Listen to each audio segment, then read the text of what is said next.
Hello, I'm Mantastic'c and Fantastic, and today I want to talk about the new story Sakuya and Beach Mariel, who are in fact a wonderfully strong pairing, especially once you're able to utilize 7x6. So earlier in the Beach Rare Machine article slash video, I mentioned that Mariel may be strong, but not necessarily be breaking through any barriers necessarily, because I feel that Rainbow is definitely weaker than Monocolor, and I still feel like that holds true because teams like Nautilus are just so straightforward to play. Like, damage is easy to concentrate, it's straightforward to play on a 6x5 board, and with Sakuya and Mariel, you truly want a 7x6 board, which also means you kind of sacrifice one inherited slot for a leader swap option. And for this team that I'm going to be talking about now, it's made for the Mysterious Dimension, Mystic Dimension, whatever it's called, the new endgame dungeon that's currently available.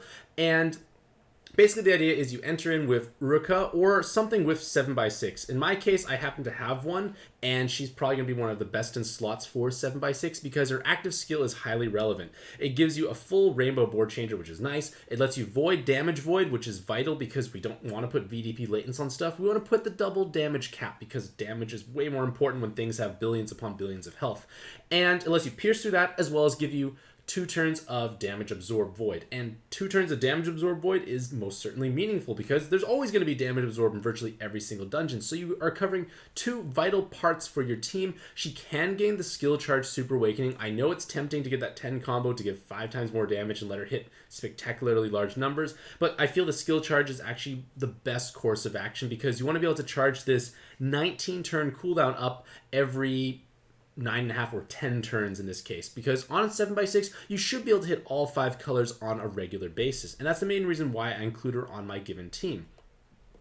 I chose to use Neptune for the leader swap active skill because at least it gives me some awakenings. This is my best leader swap option. You could use the Gung Ho collab top rarity cards, which have an 18 turn cooldown, but you don't get the awakenings. The enhanced orbs do help provide a little bit of damage, and the 20% resist in all metrics could be meaningful. It's never a bad thing, and the team HP is again helpful as well.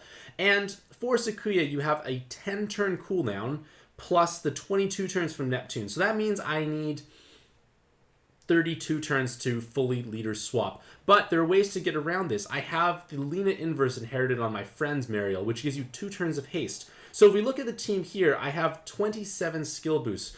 And if you want to utilize the haste, it's 29 effective skill boosts. So that means you only need to stall for 3 turns, essentially, which is definitely doable in the vast majority of dungeons, because if you think about it, Uruka's leader skill is still respectable. It's not the best, but it's not complete garbage. You get the 7x6 board, you get 1.5 times health for dragon types, which are probably going to be common on the team anyways, because Mariel wants dragons, and you also get to have 25% damage reduction. So it can definitely work, at least for the very first few floors of the dungeon. For Mystic Dimensions, I actually kill the purple carbuncle first, and then just like gently kind of stall as best I can on the light carbuncle, because you can take a single hit from those cards. In terms of the other cards I brought along, I decided to bring Sloth. Sloth is another cleric. Sakuya technically is a cleric, but you're going to be leader swapping her into place. And by leader swapping her into place, you're not going to be necessarily having access to this 10 turn cooldown. And we know 10 turns is actually quite a long time for a cleric style active skill. So having Sloth is a nice backup option overall.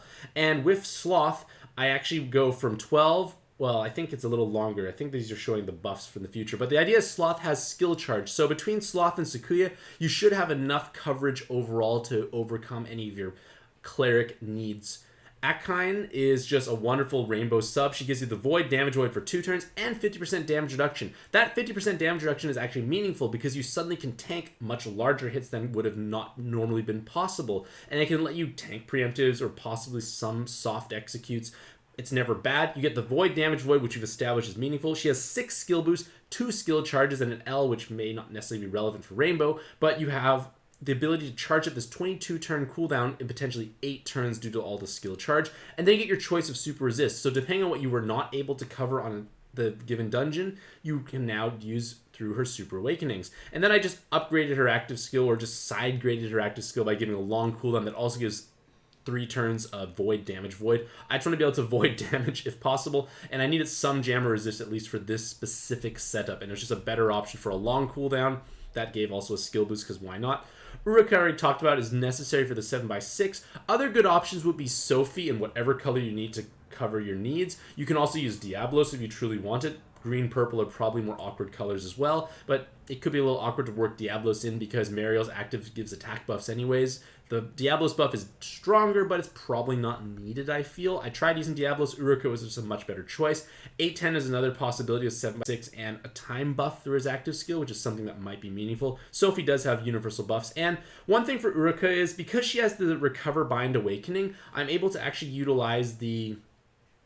I'm able to utilize the Roulette Clear Awakening. So basically, if I match a row of hearts, I can clear spinners at a reasonable rate. And this can definitely be meaningful because in Mystic Dimensions, there are lots of spinners. The ones in the far corners, they're easy to deal with on 7/6. Enough movement time, you can fish things out. But when there's big blobs of spinners, it can become a bit more of a nightmare. And just clearing them with a row of hearts is pretty clean overall as a solution. And it's just something that is available. Another thing that I've seen players do is use Uruka in her dark form in order to use TPAs, and then using TPAs to clear Unmatchable. It works well if you don't have a backup cleric like Sloth. I'm utilizing Sloth because Sloth works for myself, and I didn't have any way to cover spinners, and I should be okay for the Unmatchable. I played through Mystic Dimensions a fair number of times with this team. I get reasonably far, but my wrists are hurting too much, and I really just can't play. But at the same time, I might as well share my thought process with you, ladies and gentlemen, because I'm confident this team works, because that single dark damage reduction on Sakuya lets me tank the big preemptive from Eshimali because I just have barely enough health now at this point in time. So I kind of worked out those like kinks, so to speak.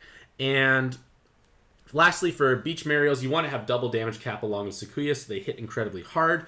And you can have whatever super resist you find necessary that you couldn't cover, the skill boost needed. Having some skill boost was helpful because you can swap earlier. You want to swap as soon as possible, I feel, overall. And then one last thing I want to mention is the Fasca Inherit here helps Sakuya. Well, Sakuya's probably always going to hit cap on a regular basis, but it makes Mariel's sub-attributes actually deal significantly more damage, which could possibly be meaningful. And it gives you a full Cleric and RCV and a movement time buff, which is vital for floor 2 in Mystic Dimensions because you get hit by all those debuffs. It's actually good in Shura 3 as well because you get hit by those same debuffs as well. So it's actually a nice workaround because I actually dumped Sloth and Sloth and Uruka's active as soon as I enter the dungeon because I don't want them to overcharge their inherits because I rather utilize their base skills. And then timing just works out better, at least for this given team, by matching for skill charge overall. And as a whole, I find this team works quite well. Is it as strong as my Nautilus team? I'm going to say no, because Nautilus is just more straightforward, easier to play. Like, 7/6 does have advantages, but if you are leader swapping, you're technically sacrificing a possible active skill, which is obviously a bit of a drawback. And I don't feel like this team would function that well on 6x5 just because you'll get color trolled far too often. And if you don't have the 4 specific colors for Sakuya, you end up having no effective health from her side, and you're just going to die to virtually any other hit. So with that being said, let me know if you find these videos helpful, because I'm just trying to find ways to produce content while my wrists are continuing to hurt me. Like, it's just a problem that I've had since December, and I don't think it's really going away, and I'm just trying to find workarounds. But with that being said, if you find these types of videos helpful, let me know, because your feedback is what kind of galvanizes me to create more content. Because if I see that people like this, I'm much more inclined to try and do something along that train of thought, because it becomes more interesting for myself as well. And at least I find these types of team building exercises fun overall. So with that being said, hopefully you all have a truly fantastic day. I wish you all the best luck in your own pad adventures, and happy puzzling.